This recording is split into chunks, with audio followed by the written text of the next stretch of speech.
Fala pessoal do nono ano, beleza? Tá? Bem, galerinha, a gente vai chegando aqui aos últimos vídeos sobre ditadura civil-militar, na última fase da ditadura civil-militar, tá certo, pessoal? Essa última fase da ditadura civil-militar, ela ocorre após o chamado fim do milagre brasileiro, né? A partir de 74, você tem a eleição do general Ernesto Geisel. Na própria campanha presidencial, ele já prometia iniciar o processo de reabertura, tá? A eleição do Geisel deixa, insatisfeitos, tá? Membros das Forças Armadas da linha dura, que não queriam a reabertura, só para lembrar. Mas o Geisel ele é eleito ali indiretamente, né? Que a eleição, gente, eu nem expliquei para vocês, mas a eleição ocorre através do chamado colégio eleitoral, tá? O que é o colégio eleitoral? Dentro do Congresso Nacional são escolhidos parlamentares para participar desse colégio eleitoral, beleza? Junto com alguns membros das Forças Armadas. Esse colégio eleitoral é extremamente pressionado, sempre para escolher o candidato militar, beleza? Então, nas 5 vezes ali, eles escolheram justamente, a partir da eleição do Costa Silva, eles escolhem membros, das Forças Armadas, tá bom? Então, Ernesto Geisel é o governo Brasil, é o 4º presidente do Brasil, tá? Na terceira fase são 2 presidentes, o Ernesto Geisel é o primeiro, que governa de 74 a 79, tá? E o João Batista Figueiredo, que é fruto de um outro vídeo que a gente vai fazer, ele governa de 79 até 85. O governo do Ernesto Geisel é marcado pelo esse início do processo de reabertura, tá bom? De redemocratização. Ele tem uma frase que fica clássica, ele diz que esse processo de redemocratização será lento, gradual e seguro, tá? Faz essa anotação, tá bom? Anota aí. Basicamente, os militares, vão meio que deixar claro, indiretamente, que o Brasil só iria ser uma democracia se a esquerda não assume o poder de jeito nenhum. Vamos imaginar um cara tipo Luiz Inácio Lula da Silva, um cara desse não vai assumir de jeito nenhum. Então a esquerda não vai assumir de jeito nenhum, beleza? O Brasil iria continuar na conjuntura da Guerra Fria atrelado aos Estados Unidos da América, beleza? E os militares não seriam, não seriam condenados pelos crimes que cometeram, beleza? Então essas seriam aí algumas, vamos dizer assim, algumas condições para que esse processo de abertura, ele se estabeleça. Veja, foi um processo lento. São 11 anos dos 21 anos de ditadura, entendeu? Mais do que a metade do período só de redemocratização, pegando 2 presidentes, tá certo? Vamos entender por que essa reabertura ela ocorre. Primeiro, os atos institucionais, gente, aqueles atos institucionais que eles regulam, trazem as regras da ditadura, eles têm prazo de vigência, tá bom? Então vá anotando isso, galera. E esses atos institucionais, eles têm prazo de vigência de 10 anos. Então perceba, se a ditadura começa em 64, e naturalmente os primeiros atos institucionais começam a ser estabelecidos, é natural que na década de 70, a partir de 74, o que ocorre com os atos institucionais, eles deixam de existir, eles perdem a vigência. Então é natural que a ditadura comece a abrir depois de 10 anos, porque os atos institucionais começam a perder a validade, beleza? Outra coisa que é fundamental para você entender a reabertura, o fim do milagre brasileiro. Por quê? Porque o fim do milagre, até o milagre, o que acontece nas eleições para prefeitos, para vereadores, para deputados e para senadores, em que os 2 partidos da ditadura, a Arena, que é o apoio à ditadura, e o MDB, que é a oposição, o que acontece? A Arena, ela geralmente detém a maioria dos votos, ainda mais numa época, por exemplo, de pujança econômica, que é ali a época, do milagre brasileiro. A partir do momento que você entra numa crise do fim do milagre, que a gente sabe por que ela ocorreu, você tem a fuga de capitais do Brasil, um processo inflacionário devido à crise do petróleo mundial, que a gente falou no vídeo anterior, beleza? A tendência é que a oposição comece a vencer as eleições. E isso já é muito claro nas eleições de 1974. Nas eleições de 1974, o que acontece, pessoal? Você tem a vitória do MDB, da oposição nas principais cidades, tá? O MDB ganha boa parte da Câmara dos Deputados, né? A maioria ali, acho que 58%, e boa parte do Senado. Então, os ditadores e os militares ficam com um receio muito grande de perder aquela maioria no legislativo que eles tinham através da ARENA, da Aliança Renovadora Nacional, que apoiava, né? Então, você vê claramente que os militares percebem que a ditadura perde popularidade. Como eles não querem se queimar, eles adiantam o processo. A própria eleição do Geisel é um cara que promete essa reabertura, beleza? E aí você começa a entender algumas ações dos militares com relação a essa questão do legislativo, tá, pessoal? Eles começam a perder espaço para o MDB. Então você tem duas ações dos militares que eu quero que você anote aí, em 1976 e 1977. Em 76 você tem no chamado a Lei Falcão e em 77 você tem um pacote de abril, beleza? Essas duas legislações têm por objetivo fortalecer a arena dentro do legislativo e impedir o avanço da oposição, que é o MDB, que já se via muito claro nas eleições de 74. Isso é feito em 76 e 77, por quê, pessoal? Porque em 78 você vai ter novas eleições. Então a ideia dos militares é que nas eleições de 78 e nas eleições de 82, que a arena, né, se fortalecesse e não perdesse espaço para o MDB. Álvaro, mas o que é, por exemplo, a chamada Lei Falcão, que é o ministro da Justiça, né, que é o sobrenome dele é Falcão, né? Então, o nome da Lei Falcão. O que estabelece a Lei Falcão? Basicamente, ela muda as regras eleitorais, onde basicamente ela estabelece, por exemplo, eu vou ser candidato a deputado, beleza? A única coisa que eu vou poder fazer, né, é basicamente tirar uma foto 3x4, entendeu? Gravar um áudio que vai aparecer na televisão com a minha foto e esse áudio naturalmente no rádio, entendeu? Onde eu basicamente vou dizer assim, ó, boa noite brasileiros, bom dia brasileiros, no caso, né? Meu nome é Álvaro Maio, sou candidato a deputado pelo MDB, meu número é 40222, só, beleza? Tá? Só isso que os candidatos precisam fazer. Álvaro, mas por que isso? Entenda, você está no meio de uma crise econômica. O que é natural? É que o candidato de oposição ao governo bata no governo, utilizando a crise econômica, né, como elemento ali de justificativa para estar batendo no governo, né? Recessão, inflação, desemprego, que era o que estava acontecendo ali no Brasil. Os militares impedem que os políticos utilizem os maiores meios de comunicação de massas, né, rádio e televisão, para fazer uma campanha contra a ditadura, entendeu? O candidato só pode dizer basicamente o nome dele, o partido dele e o número dele, entendeu? Isso. Então, com isso, eles queriam naturalmente beneficiar os candidatos da arena, né, que eram, né, do lado dos militares. O pacote de abril, veja o que ele fez. Né, o Geisel diz assim, olha, nós vamos abrir, mas vai ser lento, veja, ele diz que a próxima eleição, além dela continuar sendo indireta, o próximo presidente vai ter um mandato de 6 anos, veja, eles basicamente dizem, vocês ainda vão ter que nos aguentar bastante tempo, entendeu?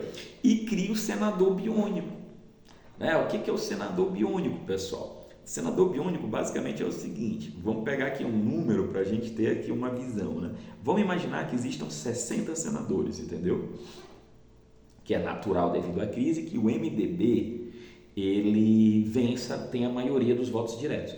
Basicamente essa lei dizia que 1/3, se são 60, são 20 cadeiras do Senado, 1/3 dos senadores seriam indicados pelos militares, entendeu? E não por eleição direta. Então, essa lei reservava 1/3 do Senado, né, para a indicação dos militares. Sobram quantas cadeiras? 40.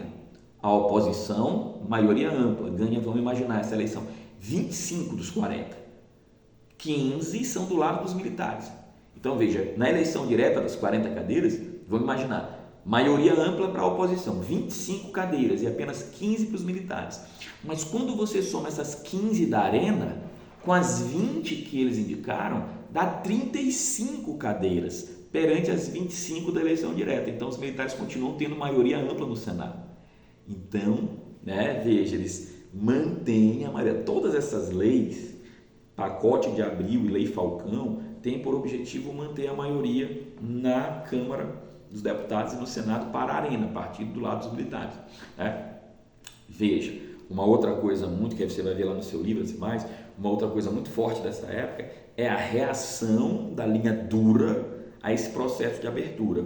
Álvaro, por que a linha dura? Por que esses militares, que são geralmente os militares do aparelho repressor, do DOI-CODE, do DOPS, entendeu? Do SNI, por que esses militares eles não querem a redemocratização? Primeiro, numa democracia tu não precisa de aparelho repressor, entendeu? Eles iriam perder os cargos. E se eles têm esses cargos, porque você vai desmontar o aparelho repressor. Então, você é um cara ali, um capitão, vamos imaginar, que ganha R$8.000 por mês, mas você tem um cargo no DOI-CODE e isso te dá mais 8.000. Então, teu salário é dobrado. Então, esse cara não quer perder esse cargo, não quer que o aparelho repressor seja desmontado. Por outro lado, muitos desses caras, só para lembrar, torturaram e mataram. E numa democracia, eles entendem que eles podem ser o quê? Podem ser investigados, denunciados, culpabilizados e presos, e eles não querem isso, beleza? Eles não querem, no caso, serem condenados pelos crimes que eles cometeram, então eles não querem a redemocratização de jeito nenhum. Isso fica muito claro em dois casos, um de 1975 e um de 76, beleza, gente?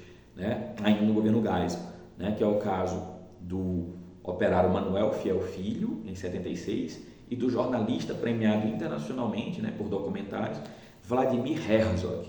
O Vladimir Herzog é mais forte.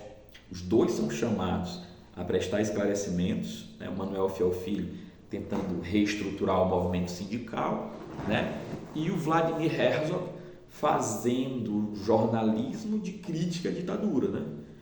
E o que acontece? Eles são chamados para prestar esclarecimentos no DOPS de São Paulo, no Departamento de Ordem Pública e Social, entram lá, mas não saem vivos, são torturados e assassinados dentro do DOI-CODE. O caso do Vladimir Herzog é pior, por quê? Porque tiraram uma foto, porque no atestado, do boletim de óbito dele vai suicídio, só tiraram uma foto dele enforcado na cela, só que ele com 1,80 m está enforcado numa janela que mede 1,70 m. Então imagina, é como se eu em pé, que eu tenho 1,70 m, amarro um lençol numa grade que tem 1,60 m, entendeu? E pulo para a morte, dou um pulinho. Isso não existe, ou seja, mataram ele e colocaram ele amarrado ali. E aí tiraram uma foto e nem colocaram no teto. Resumindo, gente, esses caras eles sempre fizeram isso na surdina, nos porões da ditadura. Nunca deixaram que essas coisas vazassem, entendeu? Por que deixaram aquela foto vazar, entenderam? Beleza? É porque, na realidade, entendeu? Eles estavam dando um recado. Olha, nós não queremos esse processo que é a democratização.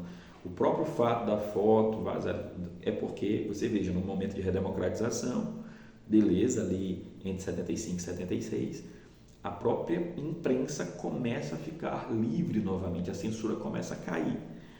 Tá bom, galerinha?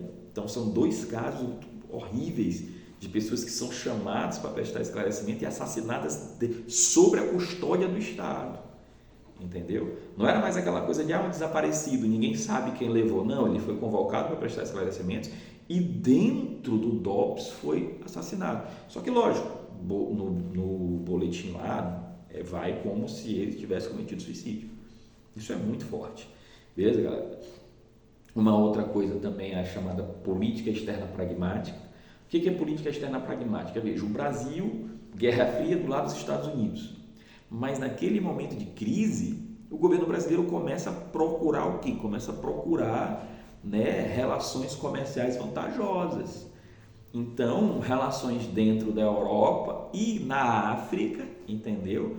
na África, inclusive com nações que a priori seriam socialistas, mas que compram ou vendem do Brasil dentro de uma ordem o quê? Dentro de uma ordem vantajosa ao Brasil. Quer dizer, eu não posso ter ideologia na hora de fazer negócio, eu tenho que ganhar dinheiro, eu estou numa crise. Essa política externa é chamada de política externa pragmática e não agradou os Estados Unidos. Por quê?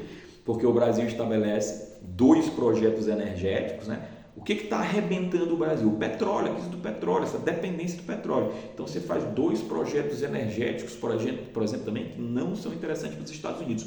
Um é o pró-álcool, né? É o pró-álcool, e lá na frente, só para lembrar, o Brasil vai ser o primeiro país a desenvolver o biocombustível, o carro, né? Que a gente chama de flex aqui, que leva 2 combustíveis. Então é o pró-álcool, e por outro lado a energia nuclear. Os Estados Unidos ficam indignados por quê? Porque primeiro que o Brasil está saindo dessa ótica do petróleo, que para as multinacionais do petróleo americanas isso é interessante, que o Brasil continue atrelado a elas, mas principalmente porque os Estados Unidos está também fazendo acordos, né, para acabar com armas nucleares, e você tem um país como o Brasil, governado por militares, que está desenvolvendo um projeto nuclear, que a priori o governo diz que é pacífico, mas veja, os Estados Unidos teme que o Brasil, como outras nações durante a Guerra Fria, né, década de 70, desenvolva um armamento nuclear, beleza? Então essa política externa pragmática, né, ela tem aí essa relação de estabelecer novas relações comerciais com países independentes de ideologia, né, capitalista ou comunista. O Brasil precisa de dinheiro. E por outro lado, né, acordos, por exemplo, com a Alemanha, né, para a criação, por exemplo, de Angra 1, né, Angra 1 e depois Angra 2, que são usinas de energia nuclear, beleza? E o pró-álcool, tá bom, galerinha? Uma outra coisa que vai acontecer também durante o governo Geisel vai ser o reestabelecimento de certa liberdade. Os trabalhadores começam a voltar a se organizar e estouram 2 grandes greves, cara, 78 e 79, no final do governo Geisel, as famosas greves do ABC paulista, beleza? Tá? Região mais industrializada do Brasil, né? São Caetano, São Bernardo do Campo, né? Aliás, São Bernardo, São Caetano, Santo André, primeiro, me perdoem, São Bernardo, São Caetano, ABC, né? Santo André, São Bernardo, São Caetano, hoje em Diadema, chamado de ABCD.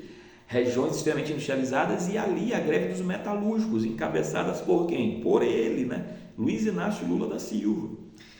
E como o Lula, a foto do Lula sai no New York Times, entendeu? Apesar dele ser preso pela greve, não podem tocar nele, né? Não podem arrebentar ele.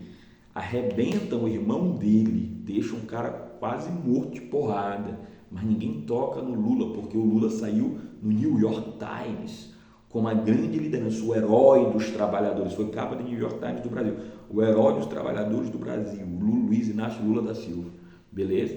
Tá? Então ali você tem o renascer do movimento operário, a volta das greves como um marco de redemocratização, tá bom? E o começo da discussão sobre a lei da anistia ou da anistia, entendeu? Durante o governo Geisel, tá certo? Só que isso só ia ser estabelecido no governo Figueiredo. Tá bom, galerinha? Um abraço, valeu!